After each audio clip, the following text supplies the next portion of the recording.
ওই পাশে গেল কি মানে সবাই আসছে আমার আসতো আইনি আরে মা আইতেছে না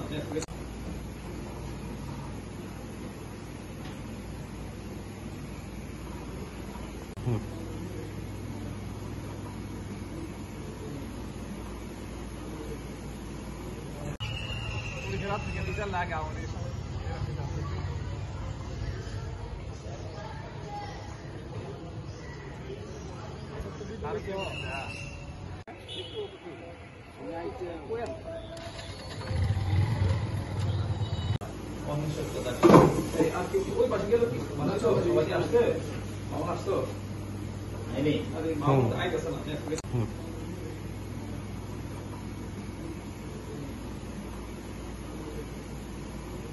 আসলে আপনারা জানেন যে আখাউড়া দুজন সাংবাদিকের বিরুদ্ধে আখাউড়া চেকপোস্ট ইমিগ্রেশন ওসি কর্তৃক দায়েরকৃত একটি মিথ্যা ও বানোয়াট মামলার প্রত্যাহারের দাবিতে এবং সাংবাদিকদের উত্থাপিত 3 দফা দাবি বাস্তবায়নের লক্ষ্যে আমরা সাংবাদিক সমাজ আজকে আমাদের কর্মসূচির অংশ হিসাবে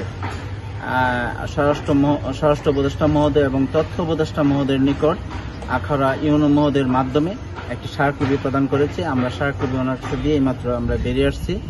আমাদের নবাগত ইউনো মহোদয় বলছে যে উনি ওনার ঊর্ধ্বতন কর্তৃপক্ষের সাথে কথা বলে স্মারকলিপিটি উনি ওনার স্বরাষ্ট্র উপদেষ্টা মহোদয় এবং তথ্য উপদেষ্টা মহোদয়ের নিকট প্রেরণ করেন। দৈনিক যুগান্তর এবং আরটিভিতে আখাউড়া স্থলবন্দরের ইমিগ্রেশন অফিসের অনিয়ম দুর্নীতির উপর ভিত্তি করে একটি অনুসন্ধানী রিপোর্ট প্রকাশ করা হয়েছে। সেই অনুসন্ধানী রিপোর্ট প্রকাশের পর খুব দ্রুত গতিতে ইমিগ্রেশন ওসি আখাউড়া থানায় এই 2 সাংবাদিককে অভিযুক্ত করে যুগান্তরের জেলা ইনস্পেক্টর ফজলে রাব্বি এবং আরটিভির আখাউড়া প্রতিনিধি সাদ্দাম হোসেনকে অভিযুক্ত করে আখাউড়া থানায় একটি চাঁদাবাজি এবং মানহানি মামলা দিয়েছেন। আমরা এই মামলার তীব্র নিন্দা এবং প্রতিবাদ জানাই এবং এই মামলার পর থেকে আমাদের আখাউড়া সাংবাদিক সমাজ এবং সুশীল সমাজ সম্মিলিতভাবে আমরা মানববন্ধন কর্মসূচি করেছি। 72 ঘন্টা আমরা একটি আলটিমেটাম দিয়েছিলাম মামলা প্রত্যাহার এবং ইমিগ্রেশন ওসি এবং আখাউড়া থানার ওসির প্রত্যাহার চেয়ে, কিন্তু 72 ঘন্টা অতিক্রম হয়ে গেছে। আমরা এখন পর্যন্ত আমাদের মামলা প্রত্যাহার এবং এই বিষয়ে আমরা প্রশাসনের কাছ থেকে কোনো রকম আমরা কোনো সহযোগিতা পাইনি।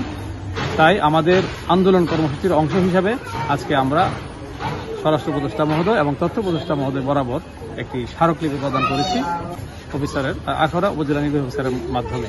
তিনি আমাদের স্মারকলিপি গ্রহণ করেছেন এবং তিনি আমাদেরকে বলেছেন যে এটি তিনি ঊর্ধ্বতন কর্তৃপক্ষের সাথে কথা বলে প্রয়োজনীয় ব্যবস্থা গ্রহণ করবেন। চলতি মাসের 4 তারিখ ও 7 তারিখে আরটিভি এবং দৈনিক যুগান্তরে আখাউড়া ইমিগ্রেশন নিয়ে 2টি অনুসন্ধানী রিপোর্ট প্রকাশ হয়। তারই প্রেক্ষিতে 12ই আগস্ট ইমিগ্রেশন ওসি ঠুনকো অজুহাতে একটা মিথ্যা ও হাস্যকর মামলা দায়ের করেছে আখাউড়া থানা।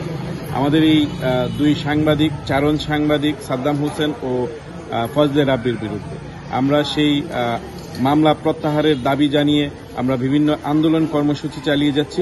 তারই অংশ হিসেবে আজকে আমরা অন্তর্বর্তী সরকারের মাননীয় তথ্য উপদেষ্টা ও অন্তর্বর্তী সরকারের মাননীয় স্বরাষ্ট্র উপদেষ্টার কাছে আমাদের উপজেলা নির্বাহী কর্মকর্তার মাধ্যমে আমরা 2টি স্মারকলিপি দিয়েছি। আমাদের উপজেলা নির্বাহী মহোদয় উনি আমাদের স্মারকলিপি গ্রহণ করেছেন। তিনি আমাদেরকে আশ্বস্ত করেছেন যে তিনি এই বিষয়ে প্রয়োজনীয় ব্যবস্থা নেবেন। আপনারা জানেন আখাউড়া ইমিগ্রেশন ওসি কর্তৃক 24 বছরেরও বেশি সময় ধরে সাংবাদিকতার সাথে জড়িত সিনিয়র সাংবাদিক যুগান্তরের স্টাফ রিপোর্টার ফজলে রাব্বি ও আরটিভির আখাউড়া প্রতিনিধি সাদ্দাম হোসেনের বিরুদ্ধে যে মিথ্যা মামলা করা হয়েছে সেই মামলার প্রতিবাদে আজকে আমরা স্মারকলিপি প্রদান করার জন্য মাননীয় স্বরাষ্ট্র উপদেষ্টা বরাবরে স্মারকলিপি প্রদানের জন্য ও মাননীয় তথ্য উপদেষ্টা বরাবরে স্মারকলিপি পেশ করার জন্য আমরা আমাদের ইউনো মহোদয়ের মাধ্যমে এই স্মারকলিপি প্রদান করেছি এবং আমরা চাই অচিরেই ইউনো স্যারের সাথে কথা হয়েছে যে এটা আমাদের স্বরাষ্ট্র মন্ত্রণালয়ে এটা প্রেরণ করবেন এবং তথ্য মন্ত্রণালয়ে প্রেরণ করবেন। একটা সুষ্ঠু সমাধান আমরা চাই।